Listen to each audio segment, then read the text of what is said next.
It's December 2nd, and here's what we're buzzing about at NewsBeast. Brand new unemployment numbers show unemployment rate dropping to 8.6. This could have serious implications for the presidential race, potentially positive for President Obama.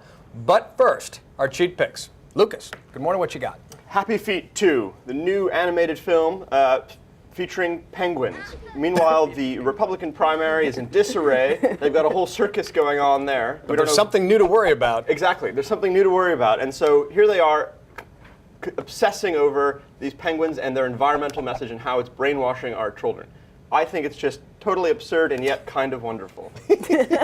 Well, yeah, and I was just saying before, I mean, these kind of cartoon culture wars can actually have legs. I remember being in Poland when a minister in the government actually picked up on Jerry Falwell's war on the Teletubbies and kind of started raising questions about whether this homosexual propaganda should be on children's television. That's right. Awesome. I see a column. Right. I see a column. Well, it was a couple of years ago. Well, no, but you know, you can Right. bring it all together. The cartoon culture wars. Come on, that's pretty fabulous. It's fantastic. What is your cheat? Well, mine, I don't know if it's quite as serious as the cartoon culture wars, but it's, I think, somewhat good news out of Egypt after a couple of days that have been really frightening. It now looks like the Muslim Brotherhood, which actually many people have argued is more moderate than kind of it used to be, and that it's certainly more moderate than the Salafists, but also just more moderate than other kind of fundamentalist Islamist formations in the region.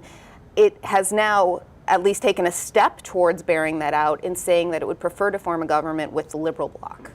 That is. Congratulations on finding a silver lining on that. Well, that's more than a silver lining. Yeah. That's good. I mean, that's the news today, and that's good news. That is good news. It is still amazing to me when the Muslim Brotherhood is sort of the voice of liberal individual rights. Well, it's not the right. I mean, it's not the voice. It's the kind of conservative, nationalist, religious parties, which, you know, just because people elect conservative, nationalist, religious parties, if that proved that democracy didn't work, then we would also be in a lot of trouble. That we occasionally have glimmers of that problem here. You know, my cheat is Newt. Newt surging in the polls. It's amazing. I mean, now 3 polls out of Florida showing him with a 40 to 50 point lead. I mean, unbelievable. I mean, the Romney camp, you know, spin it however they want, and you know, but the numbers are bad across the board. But Florida is where it counts. 50 to 17 in the latest poll. Unbelievable. But here's the thing: Newt's capacity to shoot himself in the foot is unmatched. And already last night, ABC, he gives a quote saying, "I will be the nominee. It's very hard not to look at the recent polls and think the odds are very high I'm going to be the nominee." I don't have to go around and point out the inconsistencies of people who aren't going to be the nominee. They're not going to be the nominee. You're going to be the nominee. I'm going to be the nominee. This is exactly what everybody hated about Newt in the first place, that arrogance. Well, it's what we all think is so kind of fantastically appalling about Newt. But I don't know that, I mean, this can't be news to the Republican base. This might very well be what they like about him. Well, who knows? Let's talk obsessional though, because this is breaking news. Unemployment 8.6 after the president's been, you know, basically stuck at 9% for over a year. The country's been stuck at 9% rather.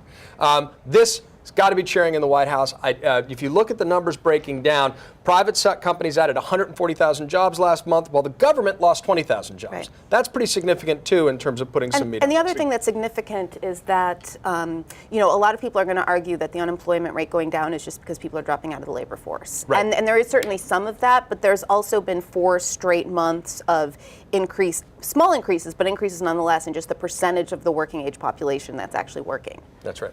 My question is it game over? If the unemployment numbers continue to drop and the economy continues to improve even marginally, does that mean that? But I think that's a big if. It's a huge if, and one of the things Republicans will pick apart here is that a lot of the growth has been in retail sales, or is this just seasonal hiring? I mean, already you can imagine sort of the RNC talking points in response to this. But that's a symptom of what I think so terribly wrong about our politics. The party out of power sort of subtly starts cheering for bad news. Wait, I think that subtly is really the wrong word. Okay, I mean, starts cheering for bad news. I mean, this is what we've had with the Olympics. And that is this sort of tactical Leninism in our politics where people think the worse things are, the better they might be for me politically. It is a ray of hope for the economy. Important thing to remember historically, Reagan had 8.5 of unemployment 1 year out. The thing that matters most of all isn't actually the number you're at, it's the trend.